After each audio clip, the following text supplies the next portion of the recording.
is hard, and now more than ever, you need to have a plan to help you not just survive, but thrive. And it can happen as simply as thinking with the end in mind. I'm Marcia Reiner. I'm a business growth strategist. I've helped tons of small business owners to establish and implement a tangible plan that guarantees increased profitability, guides your growth, and plans for your future exit. Because a business worth selling is also a business worth owning. And I want to share strategies that I've earned and learned with you on today's Profit with a Plan podcast. But before we get started, I have something to share with you. I put together an insightful and think outside the box masterclass. This 15-minute training has been specifically designed to help you learn how to grow your business and get it sale ready, even if you aren't thinking of selling it yet. Why now? Join me and find out all the benefits that come with having a sale ready business. Register for free at scale2sell.biz. All right, I'm super excited to have my new friend on with me today, Jacqueline Hawk. She empowers women to have a thriving personal life and career without overwhelm, grinding away, sacrificing for another, or having to choose, by equipping them with 4 skills: confidence and mindset to confidently ask for what they need. Her signature program, The Power of Ask, is based on her 16-year corporate career, which she went from successful yet overwhelmed, burned out, and job hopping, to sacrificing her life for her work and wanted to advance, but not liking what life would be like if she did. To designing her own rules and special permissions for her schedule and passions, and optimal health and happiness with her family. Her program also transformed the lives of women at Google Ventures, First Republic Bank, NASDAQ, the Bar Association of San Francisco, as well as numerous other startups. So Jacqueline has just amazing skill, and welcome to Profit with a Plan podcast. We're so excited to have you. Thank you. I'm excited to be here. You talk about being an entrepreneur and helping others. And when it comes to asking, man, we all need it, especially as we're doing this one. So I'm glad to be here. Totally. So you mentioned that, you were in this job before and you were like overwhelmed and stressed out. How did you really get to the point where you're now helping people? How long do we have? Long story short, whether you love or hate that phrase. So I was at Disney and then Deloitte for literally 14 years. And I would say the first half of that was everything that you'd mentioned. I was successful, but heads down, working hard, finding that my health and personal life were kind of on a back burner, and going, how, if I can use this word, how the hell do I get out of this? I dug myself into this hole. And what was really cool is I had some incredible mentors. They happened to be men rather than women, but it just is what it is. And one of them in particular, at that halfway point, I was ready to jump ship between practices within Deloitte in London. And he was like, well, Jacqueline, what do you want? Why are you joining our practice? And he kind of forced me to sit down and think about what I wanted. And it was a hugely pivotal moment, because to this day, again, I'd been really successful doing all the things. For somebody to say, what do you want? And me be like, well, I know, and realize I didn't, was an aha moment. And I created my own little process for figuring out what I wanted, why it would benefit the business, like a little bit of a SWOT, a pros, a con, but more robust. And then it enabled me to sit down with the 2 different heads of the practices, the one I was going to be leaving, the one I was going to be joining, and have this conversation about, hi, here's what I'm looking for. Here's what the business needs. Can you do this? And the answer was easier than ever. Like, I could see through who was really going to do it, who wouldn't. Was I going to succeed? Were we going to hit the goals? Like, all of it, just because I'd started to go through this framework of what do I need in actually the business. And then it started this whole beautiful snowball of also going, okay, well, once I think about what I want, there's this point where I need to figure out how to actually align it to others, because we all, and I will say especially women, and I do coach men and women, but especially women, have this fear of appearing selfish, right? Of, well, if I ask, which we're hardly ever selfish, by the way. We give as a person in the whole, we give so much. I believe that society has taught women to be, when we're helpful, we're valued. If we're not helpful, we're not valued. And we kind of ingrain that. So this idea of, all right, well, I'm going to selfishly ask for what I want, but how's it also going to benefit somebody else? Because why else are they going to give it to me? Especially if I'm in a business, like they might look at me and be like, that's nice. You want your 4 weeks of PTO, but how are we going to survive? So, so I started, doing that in the alignment, and then I butted up against all the limiting beliefs I butted up my entire life. Some of the things we were just talking about, or put your head down, keep working harder. It'll solve itself. There will be a better time. Like, you name it. Somebody else has a better idea than yours. It's okay. Don't be aggressive. And especially when I was in London, being a female, and cultural differences, there was a perceived, even just the enthusiasm was a little bit more aggressive to them. So even looking at my communication style, and it set me on this incredible trajectory of literally rewriting an entire role when I came back to the US, when we were building Deloitte's private company practice, negotiating for more direct reports, using my PTO, getting special permission to consult for a company while waiting to figure out what kind of role Deloitte had for me, because I'd already built this other practice. And then that was all me going, okay, I've made this work. But then the last couple of years at Deloitte, I had decided to take a sales job with startups and VCs because that was exciting, but also terrifying to me. So I wanted to learn the skill set. And what I ended up doing was coaching a lot of the senior managers, directors, and partners first on called their communication an X factor, because being in sales, I was responsible for taking them out, but bless them, they're very good at their trade, their numbers, their tax, but actually conveying why them and the conversation was a little bit scary. So I would coach them on that, but also we ended up coaching on like, oh, you're burned out. Oh, you don't have the team you need. Like, oh, you want to leave your job. And so I ended up having this bigger role that unfortunately was never going to be a full-time role because they needed me in sales. And I realized I had much more of a passion. And for me, what I perceived as a positive impact in helping people figure out, all right, how can you communicate more clearly, not only to navigate your day-to-day, but negotiate, as well as this bigger picture of what do you want and how are you going to go after it, rather than jumping ship or just suffering through what's happening. And then as we've watched the world unfold the last couple of years, it's, I think, more important than ever. So I love it. It is such an important skill set that we have to be able to ask truly, what is it that we want? And how can it benefit both parties? How can we make it a win-win situation? And but we have, like you said, all these limiting beliefs that get in the way and tell us, oh, you're not good enough, or you they won't accept that, or maybe I should just go in a little bit less than what I'd originally offer. We just have all these little, we as women and we as people, we have all these little chirpies going on in our head that tell us that we can't do that. So how do we get past that and start being able to ask for what we want? yeah, it's hearing you, I'll answer the question, but hearing you say that took me back to I was on a panel for the Bar Association of San Francisco, and it was for the inside counsels, and they were talking about negotiating. And some of them had said that they were afraid to counter. And I was like, if you've gone down this path, these companies have invested you already. They're not just going to jump ship because you counter for something based on, your worth and what you're going to bring to the table. They've invested time and money in getting you to this place. They're probably not going to want to accept the second or third person. They've got your mind on you. So even that limiting belief of, oh God, they might say no and not want me, and this whole job thing falls apart because you asked for what you want, is not so much. And then a head of HR on the panel was also like, that's absolutely right. The limiting belief thing is interesting. It's simple, but it's also tricky. A lot of it has to do with first understanding what those narratives are and recognizing they're holding us back. So when I was working with one of my groups, so I do a lot of the training, I license the program, and also some groups.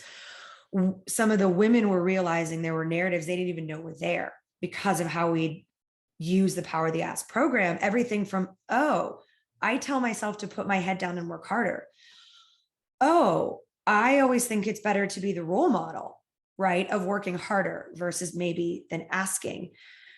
The thing of, oh, I'm telling myself I just need to get through this work and in 2 weeks there will be a better time. And these are things that seem so benign, rather than like the hardcore one of, well, I can't ask. Like it's these Yeah. subtle things that stick with us that hold us back, that just by understanding and starting to listen to yourself and bringing those beliefs up to the forefront, you start to like actually get to look at them. And in the simplest sense, the way I look at it is they've been a ball and chain, and they're going to be a ball and chain if we don't look at them, and they're going to stay scary versus putting it in front of us, looking at it. And it kind of takes away some of the power. It doesn't mean they're going to go away.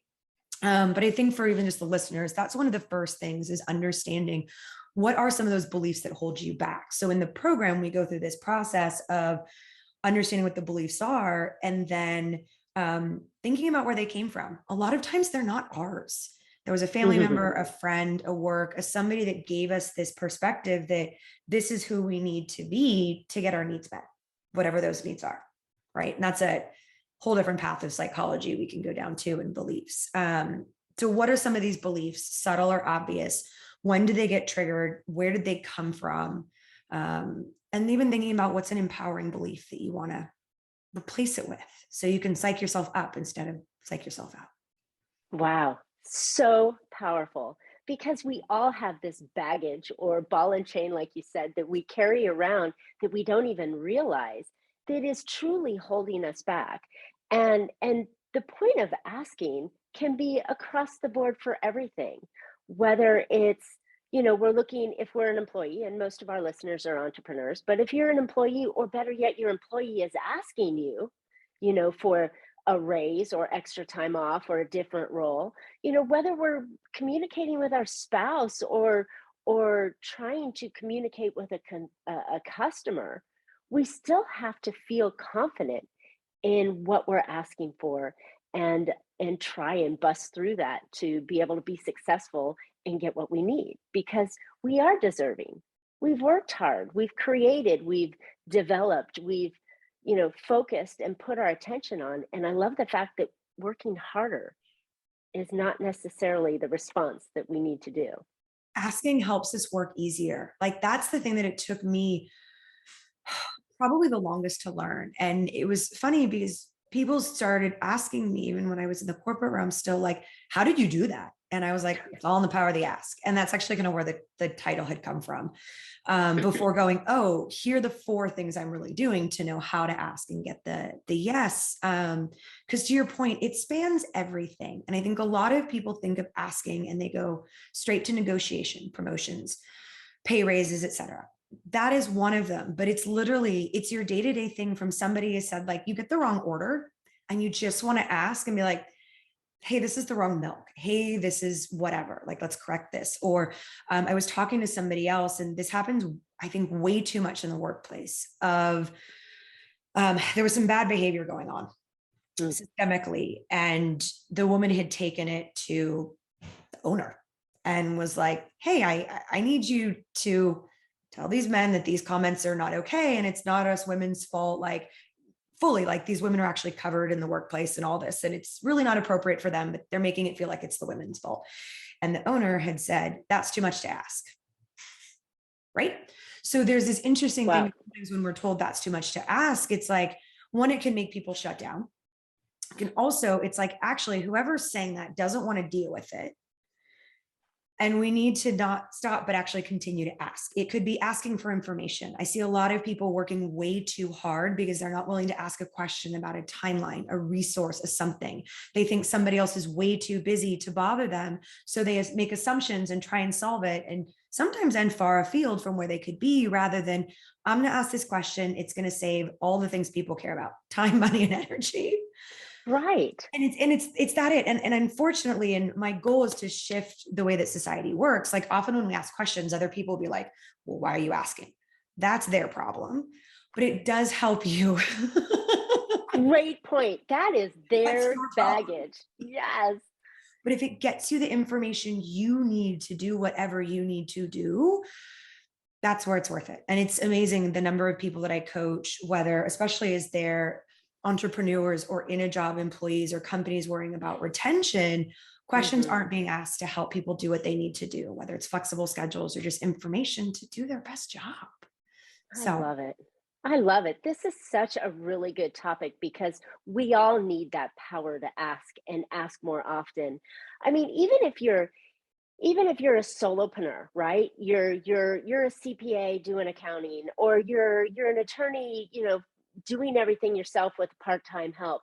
Yeah. You feel like you have to do it all yourself, and you wear this like huge baggage on your back saying, I got to just bust through it, rather than asking for help or a better method or someone to take this little load off. These are still asks, right? The better method. Okay, I want to highlight that what you just said, because this is a really, it's such an important one that's also overlooked too. Of sometimes it's just a better way of doing things, right? If you have a fear, so here's another way that we can work with people's limiting beliefs. If you have a fear of asking for help because it makes you think you don't seem capable. Actually, I think I'm on the contrary. Knowing that we are capable and either it's not our wheelhouse, we don't have time, something else is one of the most empowering shifts I think any human can actually have. I can do this, but for these reasons, right now, it doesn't behoove me, it doesn't work, or there's somebody better. Right. Or frankly, let me ask because maybe there's a better way. And I think there's a lot of Mhm. ego that has to be released in that, of acknowledging we may not know the best way. Yeah. Okay. I also learned in my career that because of how I was raised, there were a lot of this was always a challenge for me. And sometimes I still butt up against these things, but have the tools to get past it. But this piece of, I love it when somebody can show me a better way. I am open to it. I learn, we get things done faster. The burden is off of my shoulders. And by no Mhm. means do I delegate everything. Not at all. My husband still tells me I take on too much. But finding a better way can be really great, and it can feel good to other people to help. A lot of other folks overlook that. There's a team that I work with, a finance team for a venture capital firm, pretty well known. And they're so kind that they were afraid to ask each other for help. And when we boiled it down to, well, hey, when somebody asks you for help, how do you feel? And they're like, oh my God, I appreciate it. I know I'm helping them relieve a burden. We get to something faster. So even remembering that other people typically can't appreciate providing the help. There's the bucket of the, why are you asking me? That's too much. That's their problem. And the other people that like, they love it. I love it. And the whole idea of growing your business requires innovation, and innovation requires help and different paths. So focusing on asking more, and even if it's asking advisors or support from people that aren't inside your company, there's that belief that, oh, I can just do it. I can figure it out and do it myself, rather than asking. I know, right? I'm dropping bombs here. Well, and I love it because you're reminding me of a couple of like co-founders that I work with. And depending on the type of solopreneur in the company you're in, if I'll take the example of, say you've got investors or boards or somebody else, there are a lot of solopreneurs and entrepreneurs that I have seen fear that if they don't do it, they're not going to seem capable and they're going to get replaced. And I think that's a big Mhm. ongoing fear of a lot of entrepreneurs. Again, typically if you've got a board or investors, other things that really have a major hand in the talent at the helm versus maybe just typical family owned or something else of, oh dear, am I going to be replaced and brought in by somebody senior, versus stepping into the, let me surround myself with the right people, be able to make the right decisions, grow and learn how to lead rather than actually doing, by asking the right questions, navigating other people and letting go of some of it and truly being a leader and figuring out where you need to actually do your doing. And I know this because I go through this as well, like all the time. So it's super personal. I get it. Totally, totally. We all go through it. We do. Yeah. And another thing too, I think about entrepreneurs, it's always really interesting. One of the first workshops I did live with Power the Ass was for NASDAQ's Entrepreneurial Center. So for NASDAQ, everybody thinks of the closing bell and the stocks, but they've got a whole entrepreneurial center across the country. And I got connected to them while I was at Deloitte, and we did a Power of the Ask. And what had become very apparent for them, and even when I was working with SoGal Ventures, is a lot of entrepreneurs can, how do I say this? Kind of get blown with the wind, depending on what others want of them, investors, Yes. boards, people they're selling to, you name it. So being able to get clear on and remain on what you want and how to ask for it, so you don't get lost in the process and kind of go, how did I get here? is a really, Mhm. really big, important thing for entrepreneurs, business owners. Yeah, that often happens. You do so the client needs something and then you go fill that need rather than going, well, that's really not my lane. I should refer that, that task to somebody to bring in, but I don't want to lose the client. So then I go fumble through it rather than taking this abundance mentality and saying, here, I have somebody that can do that for you. Let me bring them and introduce them in. Yeah, And that's I think that's scarcity, right? it is. That says I have to force myself through it rather than asking for Yeah. help or suggesting that others fill that need. Right. Or even suggesting a different way. So that's another piece Mhm. of, well, hey, you want me to do this, but based on my experience, here's another way I've seen be better, or let's do a bit of this. And again, that's all in the framing, which is the fourth step of the power of the ask, and actually step two as well of how do you actually frame that? So you are asking a question, maybe redirecting it without having to eject. Maybe there is an opportunity to ask if you need to bring somebody else in, but redirecting a conversation rather than just, I always say, taking what's given to you Mhm. sometimes, because if it doesn't work for you. And I think it brings to an interesting point, and I know you wanted to get to this of like, why the four steps? Can't you just like, I was just waiting. What are those 4 steps that you've sprinkled on us throughout the talk here?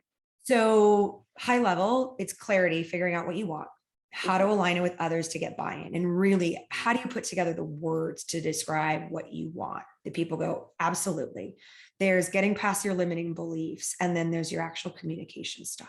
And to kind of apply those to what we were talking about is for any of us, but you talk about, founder and entrepreneur, you've got to figure out what you want in the first place. So even if somebody comes at you with an idea, suggestion, even if you like it, you still come from a place of making a choice of, I like that as is. I like that, but I need these things changed, or I don't like it at all. Let's see how we can rework this. And often people, they don't go into a meeting thinking about what they want their day, like anything.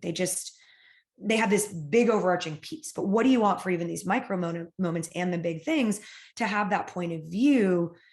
Because I think when a lot of people feel like disempowered or exhausted or underappreciated, they've lost their own barometer. Or as Brene Brown's been talking about with her Atlas of the Heart book and some interviews with Oprah, they've lost their port. They're looking for everybody else. So the power they ask in this first step is a number of questions, which the whole framework actually helps people tap into their own answers. It's not about me giving you answers. It's you learning to tap into your own answers for these things. And then we put it in a framework that enables you to apply it and get your yeses and operate like confidently and empowered. So it's this hybrid of, I've figured out the structure and the questions to extract this, and then you get it tailored to your situation. So that first step is like, what do you want? And some of those questions even bring in some neurolinguistic programming, which helps understand other people's map of the world and take otherwise abstract concepts and make them concrete. Mm.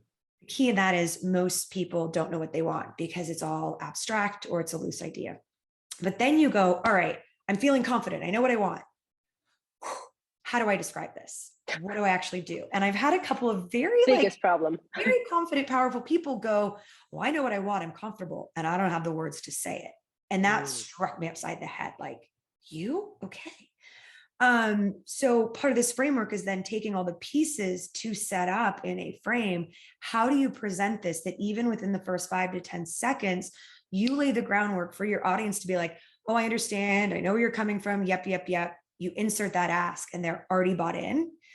And then also flipping to fit into their priorities and others. So it's this formula that you can also turn around and rejig depending on if people are drivers and they're like, get to the point quickly, or if you need to have a little bit of a lead in. Then what happens back to the limiting beliefs? And I've always played with the order of this because I'm a sucker for punishment like that to make sure. Like this. Yeah. But it's totally making sense, right? It's you've got a natural order. You're thinking on I got to know what I want, so you get that clarity and then you get the language around it and then obviously something's going to stop you. The little chirp back here or the little chirp in their head. Yeah. So for me, however you've ordered it is logical. Yeah. And I love that you've actually said that because I could watch you, like your eyes were going as you were going through it. Cause you're right. Like once we've started to think about what we want and talking to other people is when those limiting beliefs and those chirps really come up.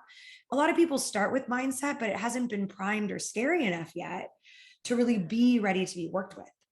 So that third step is also draws on a lot of the belief work I've done and some of what we talked about to, in a brave and safe enough way, to work through it and help you actually manage them so you don't get held back, but instead you feel empowered. And then the fourth step, which I think a lot of people start with, they think of executive presence, but is the communication style. Mm. And for men and women, but women in particular, and it grinds on me the articles about how wishy-washy and passive women are, and they're frustrated they're not heard, but the way that they communicate, verbal and nonverbal, lends themselves to that. So that fourth step is really critical of understanding what is your communication style and how can you adapt it? How can you remain authentic, but adapt it to really get your message across and be concise and convincing? So it's all four of those. I've watched some people do one or two, myself included, but really all four of those. You get those, you master those, and your day-to-day just becomes easier. Not without pain. That'd be unrealistic. You still struggle. Get through it a hell of a lot easier and faster. Like, I love it, because when you're clear, you can communicate that message better. And when you understand, when you have all the pieces together, it just seems to align, because when you're making that presentation and you're understanding your communication skills and what you're trying to impart, but also, does that include finding out what their communication skills are like? So, like you said, if they're a cut to the chase, kind of get to the point right now, and you're coming in going, you know, you're building up the story and you're telling them all the whys and you're telling them about yourself, and they're like going, oh my God, just get to the point, right? And so you have to understand who you're negotiating or having the conversation with to be able to do that. So does your four steps include the other person? absolutely. The underlying piece of, so the short-term goal, the important goal of this whole power of the ask is actually helping, I think, create a new normal and shift society to get comfortable asking for what they want and communicate. But the real underlying skill that ends up coming through as well is learning to ask ourselves first these types of questions that give us the answers to influence and make everything else easier, rather than just asking others questions first. So specific to what you've said, who is the other party in their audience, right? How do they take in information? Are they short? So yes, but it takes us learning to ask these types of questions of ourselves to then figure it out and get to that end goal. I love how you have in your intro, start with the end in mind. That's part of it. But we're trying to ask, we're finding our own. The playbook teaches us to ask and how to ask to get a yes, but it also teaches each of us how to tap back into ourselves to get these answers to make everything else easier. Less guesswork. Wow, that's so important. And we really, to feel confident in any kind of conversation, it all starts with us, right? Yeah. And so you've got to feel in your gut that you're worthy of the ask, that the ask is appropriate. You're not like saying, "Oh, I want $1 million for whatever it is," when you're worth 20,000 or whatever that number is.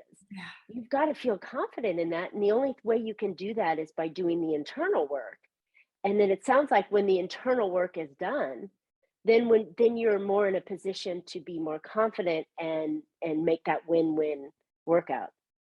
Absolutely. What you're bringing up is also a good point. I tend to see things like visually first, and then I'm Me like, how too. do I articulate this? And I love it. You get it.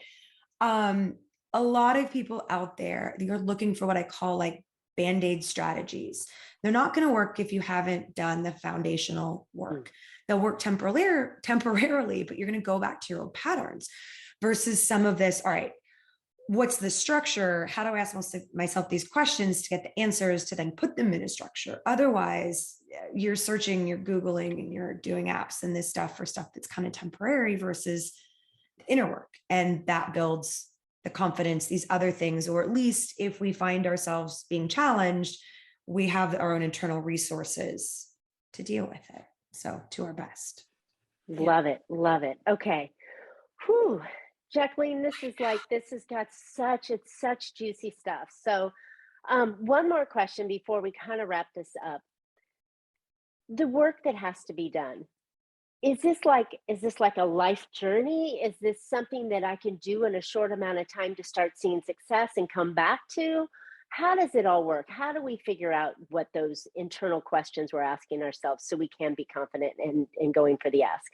This is one of the best questions I've ever received, and I'm surprised nobody's asked, right? How, like, What? I know we're like, how fast can I figure some of this out? Is it a lifetime journey? Like, what is it? Thank you for asking that. There's the truth is it's a lifelong journey, but there's a good shortcut to give like the benefits now. So that's the best way to balance it. The reason I say it is a lifelong journey is we have to practice things, right? The reason we have our habits is we've been doing them for so long, they're ingrained. So to continue to start and continue good habits, we need to keep using it. The cool thing about the Power of the Ask playbook is the 4-step framework you can use for everything. And I find myself using it all the time. And funny thing is, that's actually how I realized it was a thing when I was coaching, and I was like, oh my God, I've got something here. I got something here. I am self-deprecating and open Komodo on that. It was like, whoa, this is it. Because you're able to use it for the smallest and the biggest things. So it's a tool that you can use on the lifelong journey and then adapt different bits that work for you, right? I am not a my way or the highway type. You adapt it. The cool thing is I have shrunk this into a 4-week self-study. And I've done it in like live and trainings and all the stuff back to back, but to be able to actually help people ingrain this as a new habit and all of these questions and the way you do it. And all the research talks about this when you remember stuff and avoid the forgetting curve of learn something, practice it, troubleshoot it, refine it, then add to it. Otherwise, if you try and learn too much at once, you're only going to retain a small piece of it. And the integrity of this is all 4 of those steps and why it works. So to be able to say, let's learn how to get clear on what you want. Let's practice this in a week, feel damn good about it. Start seeing those rewards. All right, now learn the structure for aligning this with the words, practice it, feel damn good at it, etc. And the point also for me is valuable to make sure that people see the rewards throughout. That's the cool thing. You don't have to wait till the end. So you can, like I've got, so I'm a mom, a little one, and I'm doing some of this live still, particularly for companies and individuals and small groups, but I've also created a self-study program because let's be honest, we're busy people. And sometimes we need to do it on our own. And that's 4 weeks. Right. And then you also have access to the framework to reuse it whenever you need in the PDF. So lifelong journey, it all is. There are no silver bullets in life. This can be done in 4 weeks and actually seeing real results and progress throughout too. Just super cool and encouraging to people to keep going on anything. You know, we all need to find better ways, right? We've got to find better ways to stop, as we're talking about, stop hiding and start asking the right questions. And start asking for help and start asking for the deal and start asking for the growth that you want and the money that you want. It all snowballs. So, but I love it that we've gone through it and you've been very generous in explaining behind the curtain what the program does and how easy it is. So, Jacqueline, where can listeners find out more about you and the program?